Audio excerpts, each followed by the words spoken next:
अता फरमाए। हमारे मुज़्ज़िन साहब भी बैठे हुए हैं, अल्लाह ताला इन पर भी करम फरमाए। और हमारे हाजी साहब भी, मैं इनको जानता हूँ, उस वक़्त भी जब मैं आता था तो तशरीफ़ फरमा थे। अल्लाह ताला महबूब के सदक़े से सब पर करम फरमाए जो हयात हैं। ख़ुसूसी तौर पर हमारे इमाम साहब अल्लामा अब्दुल गफ़ूर साहब नव्वर अल्लाहु मरक़दहु रहमतुल्लाहि ताला अलैहि, अल्लाह ताला उनकी कब्र पर करोड़ा रहमत नाज़िल फरमाए। मैं चंद एक बातें करता हूँ। मसला ये है कि एक दुनियादार की बातें हैं। अगर मैं किसी से पूछूं या मैं अपने आप से सवाल करूं या आप मुझसे पूछें कि हज़रत इसकी क्या दलील है कि हमने कोई मरने के बाद अपने लिए कोई ऐसा काम छोड़ा, कोई ऐसा अमल छोड़ा, क्या दलील है इस पर?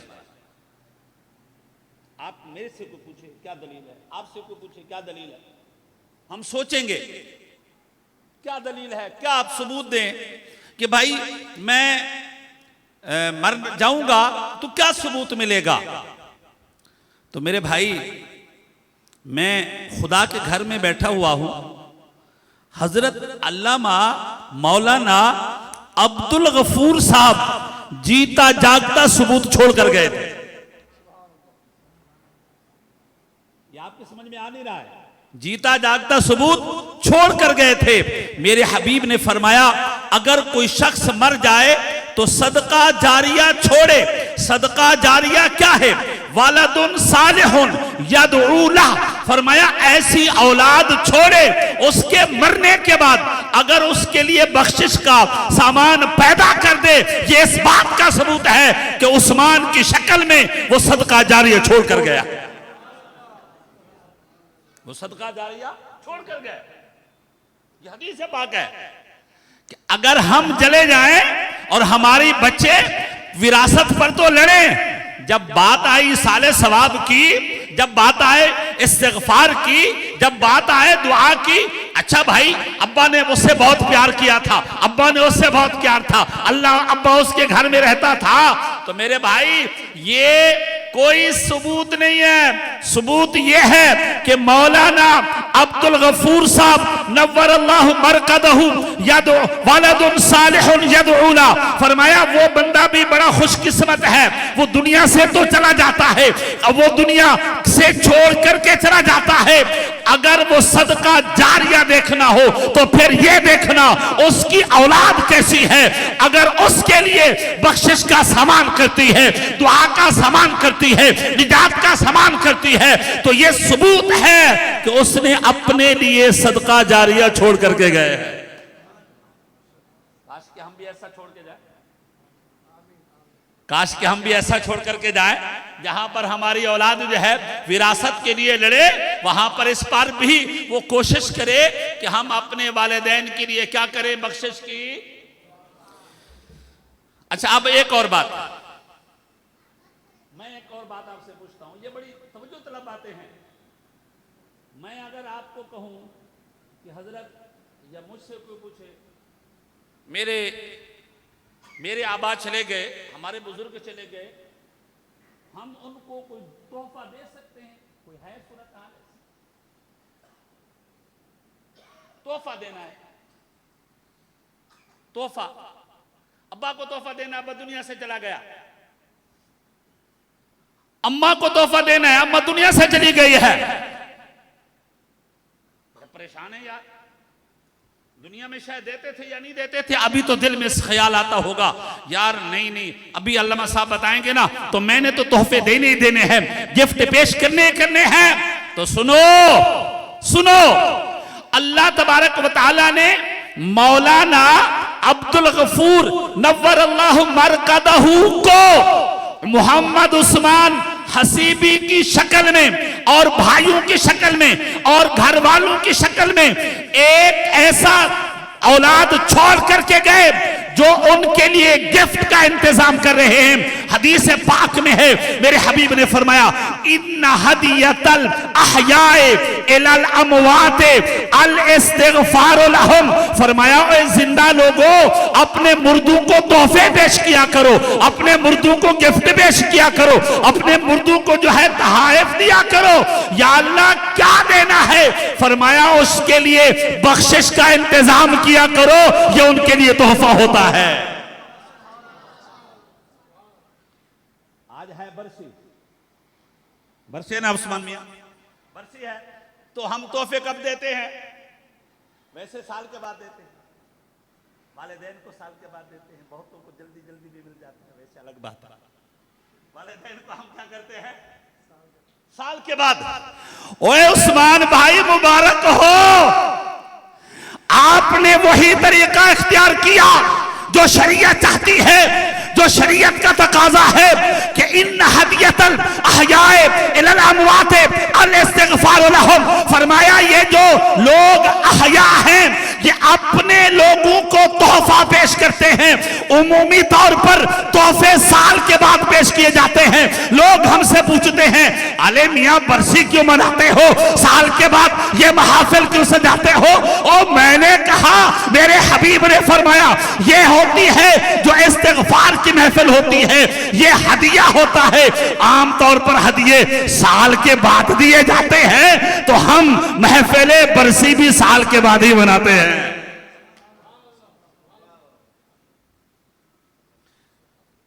अच्छा आइए एक और बात हदीस पाक से साबित है। भाई मैं आप तो मुझे मेरी तरफ रखे, मैं अगर आपको कहूं कि यार एक बंदा मनोमन मिट्टी के नीचे है, वो परेशान है, परेशान है, वो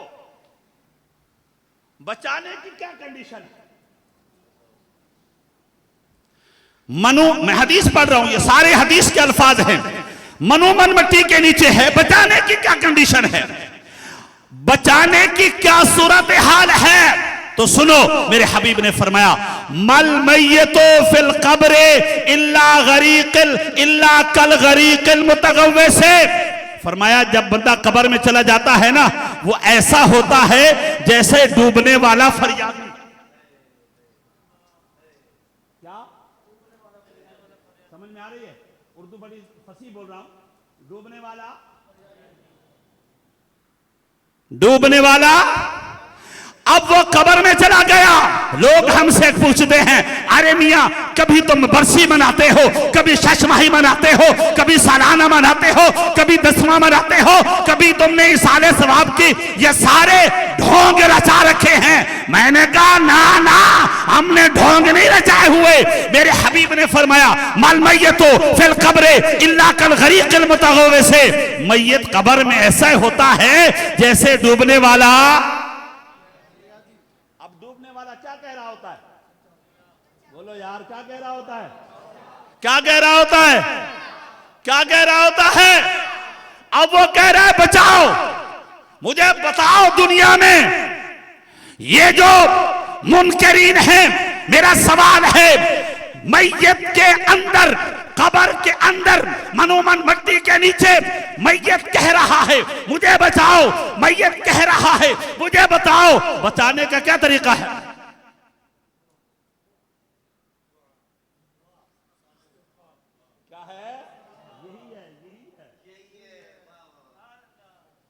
ये जो आज उस्मान भाई ने महफिल सजाई है ना, ये भी अब्बा के साथ भलाई का इजहार किया है, अब्बा के साथ वफादारी का इजहार किया है, अब्बा की बारगाह में तोहफा पेश करने का इजहार किया है, अल्लाह अब्बा के दर्जात की बुलंदी के लिए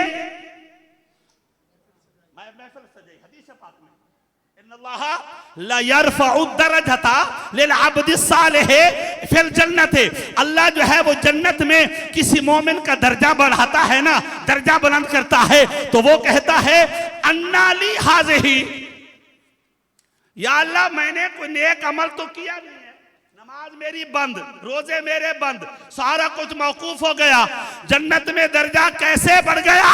तो मेरे हबीब फरमाते हैं अल्लाह ताला ये कहता है सुन, अल इस्तिगफारो ले वालिदे का। आज तेरे बच्चे ने, तेरे भाई ने, तेरे दोस्त ने, तेरे यार ने, तेरे बेटे ने महफिले इसाले सवाब सजाई है, हमने जन्नत में दरजात बुलंद कर दिए हैं। जी क्यों करते हो? अरे हम बड़े भले मानस लोग हैं यार, अल्लाह के फजलो करम से बड़े मानस लोग हैं, वफादार हैं, और जो जिंदा हैं उनके भी वफादार हैं। और जो अब आइए मुला अली कारी ने शुक्रिया बेटा, मुला अली कारी ने एक काबिल गौर जुमला लिखा, फरमाया लोग हैं दो तरह के, एक है फौक अलग, एक है तहत अलग, दो तरह, बाकी तीसरी कोई सूरत नहीं है। जो मा फौक अलग से हैं वो तो अलग बात है, वो अलग बात है। लोग हैं दो तरह के, मा फौकल अर्द, मा तहतल अर्द। एक जमीन के ऊपर है, एक जमीन के नीचे है। क्या रिलेशन खत्म? हमारे मरहूमीन दुनिया से चले जाएं, कब्र में चले जाएं तो मर गया मौजूद ना, फातिहा ना दुरूद। एक साहब कहने लगे यार ये तुम्हारा सवाब पहुंचता है, उस्मान भाई ने यह तमाम किया, सवाब पहुंचता है। मैंने कहा जी पहुंचता है, तो कहने का कैसे पहुंचता है? अब बात कहने का वो दुनिया अलग है, ये दुनिया अलग है, वो कायनात अलग है, ये कायनात अलग है, वो जहान अलग है, ये जहान अलग है, वो संसार अलग है, ये संसार अलग है। पहुंचता कैसे है? मैंने कहा हमारा तो पहुंच जाता है, मैं बड़ी पते की बात बताने जा रहा हूं, हमारा तो पहुंच जाता है। कहने का वो कैसे? तो मैंने कहा आपके पास मोबाइल है, अपने भाई महमूद भाई आपके पास मोबाइल होगा ना? अपने पास ना, सबके पास है। सिम की दो कंडीशनें होती हैं, एक नेशनल होती है, इंटरनेशनल होती है। सिम की दो कंडीशनें होती हैं, एक नेशनल होती है जो पाकिस्तान में चलती है, हम पाकिस्तान से बाहर दूसरे मुल्क में चले जाएं तो वो चलना बंद हो जाती है। एक इंटरनेशनल होती है जो यहां भी चलती है, वहां भी चलती है। और मैंने कहा हाँ कायनात ये अलग है, वो कायनात अलग है, मगर हमारे पास जो सिम है वो मोहब्बत रसूल की सिम है, वो है इंटरनेशनल सिम जो यहां भी चलती है, वहां भी चलती है।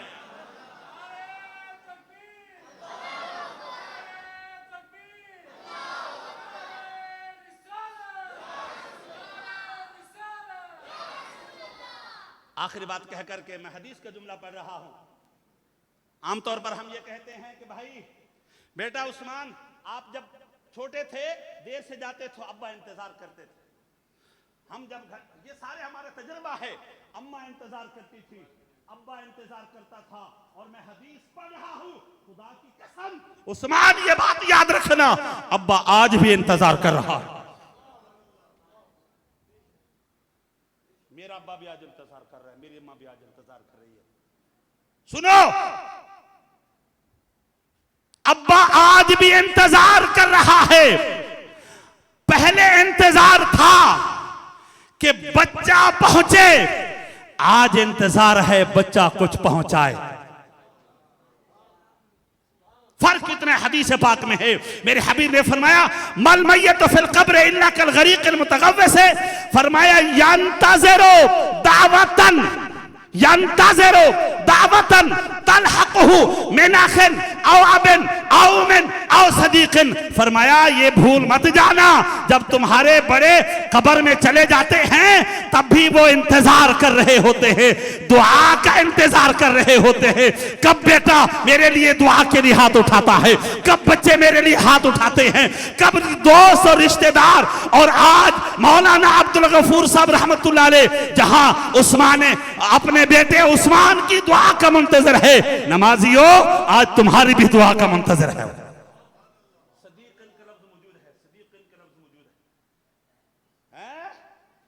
वो इमाम साहब यहां बैठे इंतजार कर रहे हैं, हाजी साहब आना नमाज का टाइम हो गया, फला बुजुर्ग आना नमाज का टाइम हो गया है, आज भी वो इंतजार कर रहे हैं। फर्क कितना है, वो पहले तुम्हारे आने का इंतजार करते थे आज तुम्हारे इसाले सवाब करने का इंतजार करते हैं। यंतज़िरो दावतन तलहक़हु मिन अबिन औ अखिन औ उम्मिन औ सदीक़िन, वो इंतजार करते हैं मेरा यार मेरे लिए इस्तिग़फ़ार कब करता है, मेरा यार मेरे लिए दुआए मग़फ़िरत कब करता है, मेरा दोस्त, मेरे बच्चे, मेरे घर के लोग, मेरे नमाजी, मेरे चाहने वाले, मेरे यार मेरे लिए बख्शिश की दुआ कब करते हैं। अल्लाह तबारक व तआला हमारी इस महफिल को हमारे लिए खुसूसी तौर पर मौलाना अब्दुल गफूर साहब नव्वरल्लाहु मरक़दहू के लिए ज़रिया निजात बनाए, मग़फ़िरत का ज़रिया बनाए और दरजात की बुलंदी का ज़रिया बनाए। अल्लाह हमारे इन बच्चों को अपने वालिदैन के साथ ये जो ताल्लुक़ है, जो ये रिलेशन है, ये मोहब्बत है, मेरे हबीब ने खुद फरमाया कोई बात नहीं, बंदे को दुनिया में भी अपने वालिदैन का एहतराम करना चाहिए। अगर कोई कमी बेशी रह जाए ना, मेरे हबीब ने फरमाया फिर उनके लिए दुआ किया करो, उनके कब्र पर जाकर के फातिहा पढ़ा करो, यासीन पढ़ा करो, सूरत तकासुर तकासुर पढ़ा करो। फरमाया क़यामत के दिन जब बच्चे को उठाया जाएगा तो लिखा हुआ होगा ये वो बेटा है जो सारी जिंदगी अपने वालिदैन का फर्माबरदार रहा है। ये समझते हैं कि चलो भाई अब्बा हुजूर चले गए, अम्मा हुजूर चले गए, यार दोस्त चले गए, अल्लाह ला खैर सलाह। सुन्नी तो ऐसा नहीं समझना चाहिए। सुन्नी ये समझता है हम यहाँ हों तब भी अपनों के लिए मुफीद हैं, और कोई वहां चला जाए वो भी हमारे लिए मुफीद होते हैं, वो भी हमारे लिए मुफीद होते हैं। शेख अब्दुल अजीज मुहद्दिस देहलवी से पूछा गया ये जो मैयत होती है, मैयत और जनाजे हम पढ़ते हैं तो इसका कोई फायदा होता है? बोला दोनों को फायदा होता है, दोनों को फायदा होता है, दोनों को। फरमाया अगर मरने वाला नेक तो उनकी दुआएं हमें फायदा पहुंचाती हैं, अगर मरने वाला गुनाहगार था तो हमारी दुआएं उनको फायदा पहुंचाती हैं। ओ भाई हमारे तो सत्ते खैरा ने, मेरे भाई भले भले ने हैं। अल्लाह ताला हमारे इस महफिल को, हमारे बहुत ही मोहतरम मोहब्बत करने वाले, मैं तो बड़ी देर तक, उस्मान भाई को पता होगा, बड़ी देर तक जो है मौलाना साहब के बाद में बयान करने बहुत आया तो वो जो है ना बड़ी देर तक गपशप लगाते थे। अल्लाह ताला उनके मग़फ़िरत फरमाए, दरजात बुलंद फरमाए। हमारे इन बच्चों को अपने वालिदैन की तरह, वालिदैन के साथ इसी तरह ये रिश्ता, ये मोहब्बत कायम और दायम रखने की तौफीक रफ़ीक में रहमत फरमाए। बेटा इसके लिए ज़रूरी नहीं है कि हम इतना बड़ा इंतज़ाम करें, हर नमाज के बाद 3 मरतबा कुल शरीफ, 1 मरतबा फातिहा पढ़ें। गोया कि आपने हर नमाज के बाद अपने अब्बा को तोहफ़ा पेश कर दिया है, गिफ्ट पेश कर दिया है। अल्लाह हमारे सारे उलमा, सारे नमाजी, अहले इलाका, सारे मुसलमान, बिलखुसूस हमारे मौलाना अब्दुल गफूर साहब नव्वरल्लाहु मरक़दहू की मग़फ़िरत फरमाए, दरजात बुलंद फरमाए, और अल्लाह ताला हमारे बच्चों पर भी करम फरमाए, रहम फरमाए। वमा अलैना इल्लल बलाग।